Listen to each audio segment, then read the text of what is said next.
ગોઝારિયાની સસ્તા અનાજની દુકાનના ચોંકાવનારા દ્રશ્યો સામે આવ્યા છે। મધ્યાહન ભોજનમાં અપાતી તુવેર દાળની ગુણવત્તાને લઈને સવાલ ઉઠ્યા છે। તુવેર દાળના પેકેટમાં દેખાઈ રહ્યો છે નકરો ભૂકો અને જીવાત। દુકાનમાં રહેલી અન્ય તુવેર દાળ પણ હલકી ગુણવત્તાની હોવાનું સામે આવ્યું છે। શું મધ્યાહન ભોજનમાં બાળકોને આવી દાળ ખવડાવવાની છે?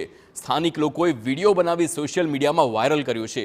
બાળકોને આવી દાળ ખવડાવી સ્વાસ્થ્ય સાથે ખુલ્લેઆમ ચેડા થાય તેવા આક્ષેપ થઈ રહ્યા છે। સમગ્ર મામલે યોગ્ય કાર્યવાહી કરવા સ્થાનિકોની માંગ છે। તો સસ્તા અનાજના લાભાર્થીઓને પણ અપાયો છે દાળનો આ જથ્થો। સસ્તા ભાવના નામે ગરીબોને આવી દાળ આપવાની છે, આ સવાલ ઉઠી રહ્યા છે। દાળ સારી ના હોવાનું ધ્યાને આવતા જ તંત્રએ જાણ કર્યાનો સંચાલકનો દાવો છે। તો દાળનો નવો જથ્થો આવશે તો બદલી આપીશું। શું આવો જવાબ મળ્યો છે? તો ગ્રાહકને બતાવ્યા બાદ જ અમે દાળ આપી છે તેમ દુકાનના સંચાલક જણાવે છે।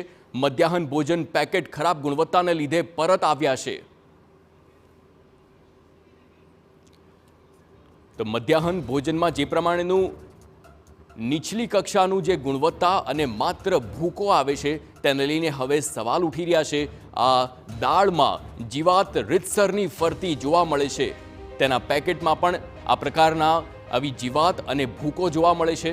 અને જ્યારે સંચાલકને આ મામલે વાત કરવામાં આવે છે તો સ્પષ્ટ એવું જણાવવામાં આવે છે કે આ જથ્થો આગળથી જ આવ્યો છે, જ્યારે નવો આવશે ત્યારે બદલીને આપીશું। આવા ઉડાઉ જવાબ સાથે મધ્યાહન ભોજનમાં લોકોના સ્વાસ્થ્ય સાથે ચેડા થઈ રહ્યા હોય તેમ સ્પષ્ટ જોવા મળે છે। સ્પષ્ટ આ હાથ આપ જોઈ શકો છો, જ્યાં દાળની અંદર હાથ નાખતા માત્ર તેમાં ભૂકો અને પાવડર જોવા મળી રહ્યો છે અને જીવાત પણ તેમાં ફરતી નજરે પડે છે।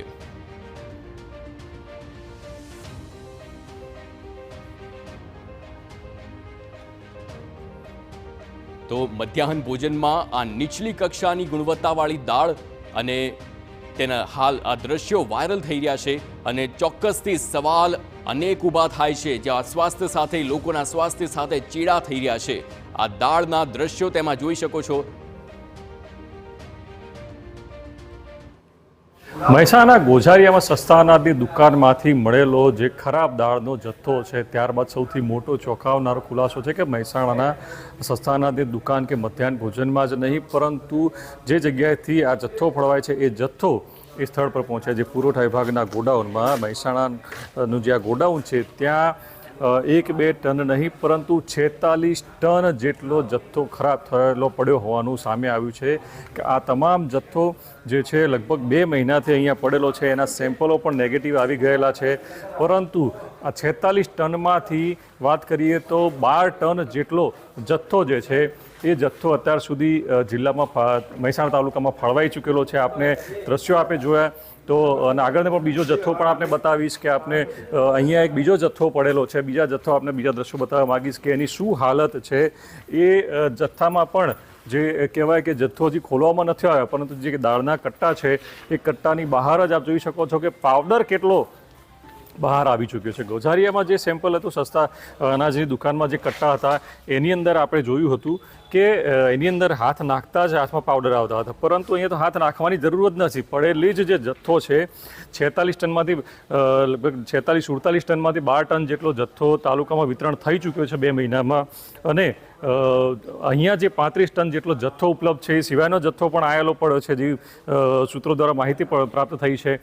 ત્યારે આ જથ્થાની પણ હાલત એવી ખરાબ છે કે જીવાત પડી ગઈ છે, પાવડર નીકળી ગયો છે, પરંતુ નાથી આનો કોઈનો તાત્કાલિક નિકાલ માટે કોઈ કાર્યવાહી થતી કે નથી બીજી કોઈ કાર્યવાહી। આ બાબતે જે ગોડાઉન સંચાલક છે એમની સાથે વાત કરીશું અને જાણવાનો પ્રયત્ન કરીશું કે શું છે આ સ્થિતિ અને કેટલા સમયથી આ જથ્થો આવેલો છે અને શા માટે હજુ જથ્થો આ પડ્યો રહ્યો છે।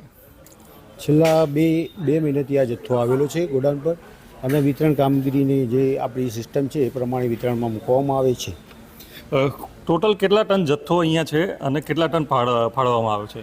ટોટલ અત્યારે આપણી પાસે 46 ટન જથ્થો છે। ફાળવવામાં કેટલો આવી ચૂક્યો અત્યાર સુધી? અત્યાર સુધી જે બી જથ્થો ફાળવવામાં આવ્યો છે તેનું રિપ્લેસ કરવાનું જણાવવામાં કેટલો ટન જથ્થો ફળવાઈ ચૂક્યો છે? જેટલી અંદાજિત જથ્થો 4 થી 5 ટન ફાળવેલો। હમણાં આપણે 12 ટન કહેલું, અંદાજિત 12 ટન? હા, અંદાજિત ઓકે, તો આના સેમ્પલ લેવામાં આવે છે અને સેમ્પલિંગ શું આવ્યું છે? સેમ્પલિંગ જે તે સમયે 2 મહિના પહેલાં જ્યારે આપણી આવક થઈ ત્યારે સેમ્પલ લેવામાં આવ્યું હતું. તો કેવા સેમ્પલના રિપોર્ટ શું આવ્યા છે? સેમ્પલના રિપોર્ટ જે તે સમયે પાસ થયા. પાસ થયેલા છે. ઓકે, છતાં જથ્થો 12 ટન કેવી રીતે ફાળવી દીધો હતો?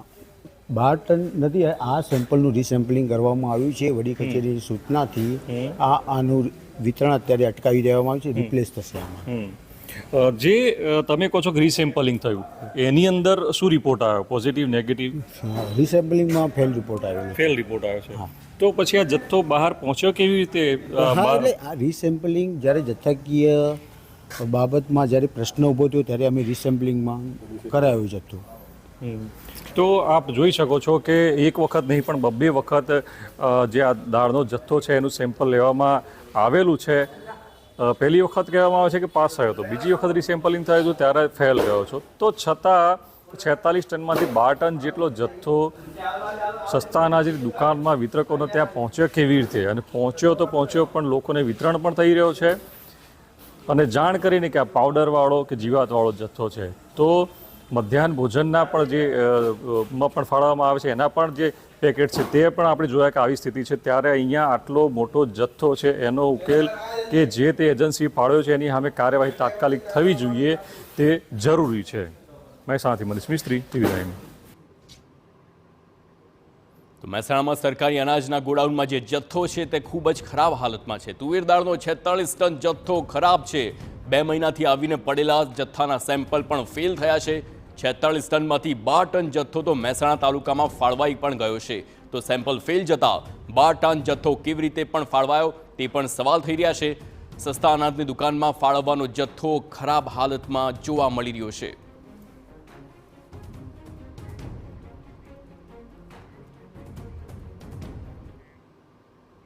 એક સપ્ટેમ્બરથી ભાજપનું